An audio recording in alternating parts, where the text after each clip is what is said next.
On the front steps of City Hall, J. Jonah Jameson stands at his podium in front of the news cameras and demands order in his city. He proposes that anyone who uses a superpower in a crime gets a mandatory 10-year sentence. Nora Winters of the Daily Bugle asks Mayor Jameson, with the number of superhuman crimes committed in the city, isn't the mayor worried about the burden it will place on the raft? Our so-called super prison? Asks Mayor Jameson. It's a joke. How many freaks and menaces escaped from it this month alone? That's why, as my next act as mayor, I'm shutting it down for good. Nora Winters asks if her cameraman, Phil Urich, got that. He did.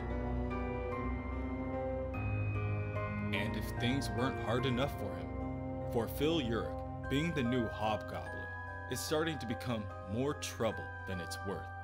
He has to give most of what the Kingpin pays him to the Tinker for his new hobgoblin gear, and the rest to the original hobgoblin so he doesn't kill Phil for using his name. Suddenly, one of Mayor Jameson's security detail gets an alert that a potential threat was posted online. The other 3 security members get into position, all surrounding Jameson as they try to lock eyes on the zipping white and purple streak. Screwball shoots by on her purple skates and slides to a stop. And we're live. You're good to go, partner. Take the shot. At her request, the Jester appears and jumps off of one of the bodyguards, using her as a landing pad. The Jester lifts up his purple bag fastened around his shoulder and pulls out a pie. He jumps off the guard he landed on, bounces off a nearby pillar, and springs forward towards Jameson and slams the pie in the mayor's face. You've been jested! And to answer our poll, Screwball begins as she runs towards Jameson, keeping her body low to the ground. She approaches him and rips down his pants, revealing his underwear. Boxers it is! The 2 criminals leave their victim with a spray bottle of water to the face. They leap and zip away, telling everyone that Screwball and Jester are out. If they want to see more exclusive headcam footage, go to screwball.com. The news and camera crews let out an uproar, and all across the city, the same laughter is heard as their loyal subscribers tune in for their specific form of comedy. Even Otto cannot help but let out a cackle. He leans back from his laptop screen and begins to laugh to the sky. He hasn't laughed like that in years, since before he switched bodies with Peter Parker. As expected, he receives a notification on his Spider app shortly after. It is a summons to the mayor's office. As Spider-Man arrives, the security detail jumps into place, pulling out their pistols and setting their sights on the wall crawler. If only they would have had such reflexes 40 minutes ago. Mayor Jameson approaches, telling his security detail to let Spider-Man through. This man's a hero. He took out the Grand Central Shooter the other day and saved countless lives. Jameson even goes as far as to offer his pal Spider-Man a drink. Now, you may be wondering why I asked you here, Jameson begins. Spider-Man, already keen on the situation, finishes. You want me to apprehend Jester and Screwball? Sorry, not worth my time. I've got better things to do. The anger in Jameson begins to boil. But they humiliated me, and my office, in public. I should have known you'd side with them, considering all the times you've hung me upside down, stuck me to my chair, glued my mouth shut. Jameson's comments remind Otto of how many times his own glasses have been webbed by the wall crawler. You're right. Bullies like that need to be put in their place, and I'm just the man to do it. Don't worry, Your Honor. I'll have those bothersome buffoons brought down in no time. Within the Avengers Tower, Captain America, Thor, Black Widow, Wolverine, and Spider-Man stand around a table and begin to delegate. Captain America states that now that everyone has agreed that there is something about the whole Spider-Man situation that seems off, they must make a decision. In the past few weeks, Spider-Man has changed. He's brutalized his enemies, even killed one of them. A discussion must be made about his place on the team. Thor is the first to speak up. Him and Spider-Man recently teamed up to take down a Black Lightning-enhanced Electro. He now seems erratic, wild, arrogant. Widow co-signs with Thor and says that he has a point. It seems that Wolverine is the only one who will give Spider-Man the benefit of the doubt. Which one of them doesn't have blood on their hands? He looks around the table and sees a bunch of spies, soldiers, and killers. They've all done their share of avenging, but now they want to hold Spider-Man to a different standard? This is when he may need them most. So he says, they wait and see where it goes next. Elsewhere, Otto has arrived at school ahead of schedule. Unlike Parker, he will excel at maintaining his work-life balance. And today, he is meeting with the lovely Miss Anna Maria Marconi from physics class. Why, here she is now, right on time. Anna Maria slides her microcar into a parking spot only to be greeted by two men's obnoxious laughter. As they say, it is the world's worst clown car. Only one clown gets out. The two hold their sides and rock back and forth, both patting each other on the back in congratulations on a job well done. Anna Maria ignores them and begins to make her way to her and Peter's meeting. Insolent wretches, Otto thinks. No one should have to suffer such assaults. No one.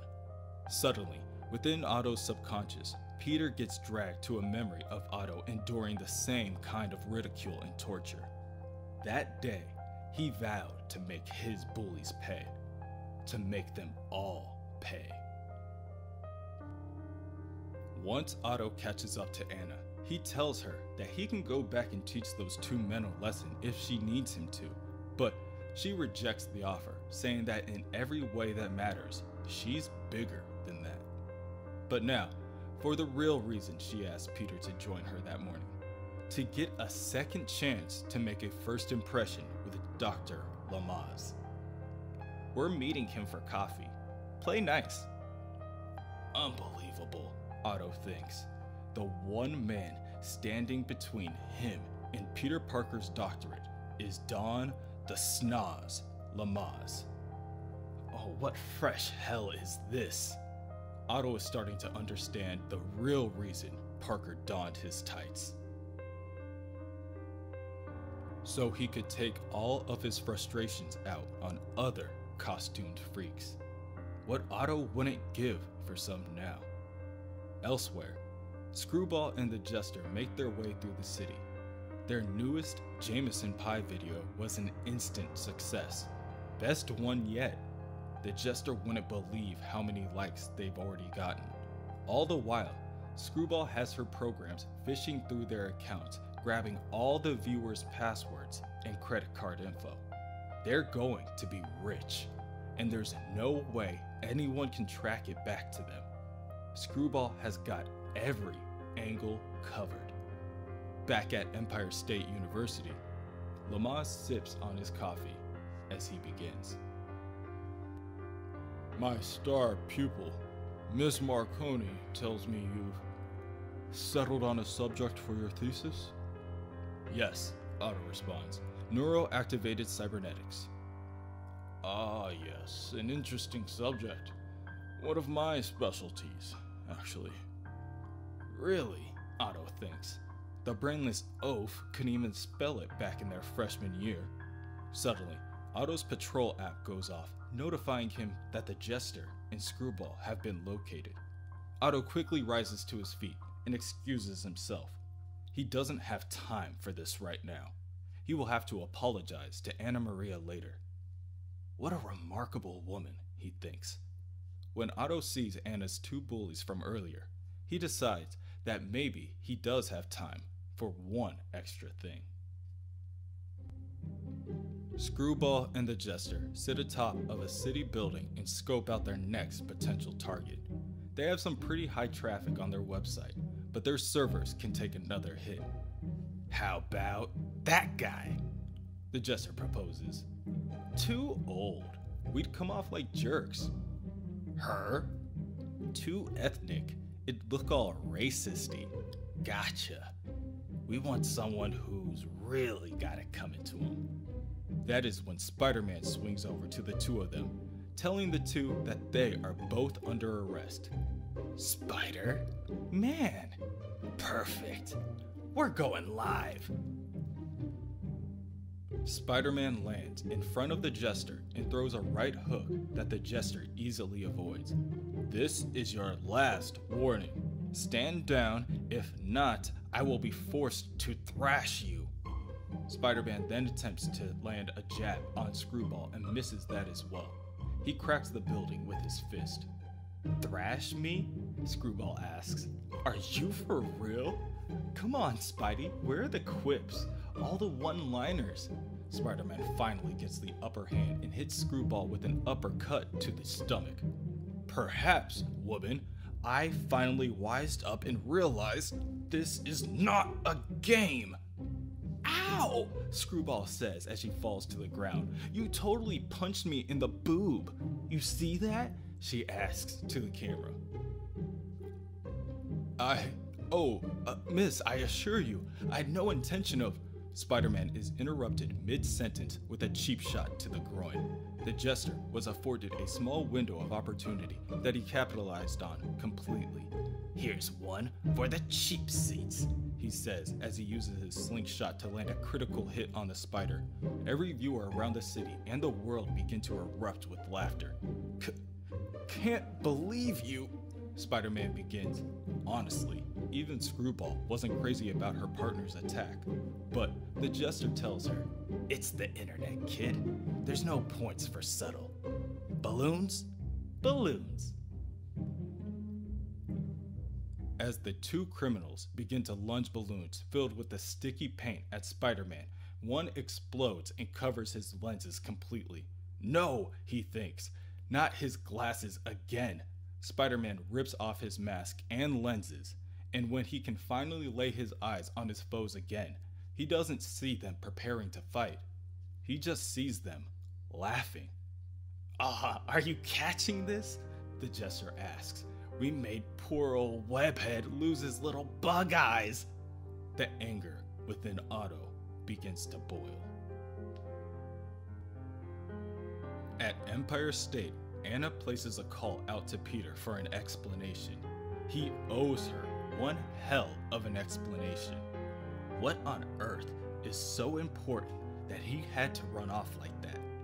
As Anna makes her way back to her car, she sees the car of the two bullies that parked next to her flipped over on its head.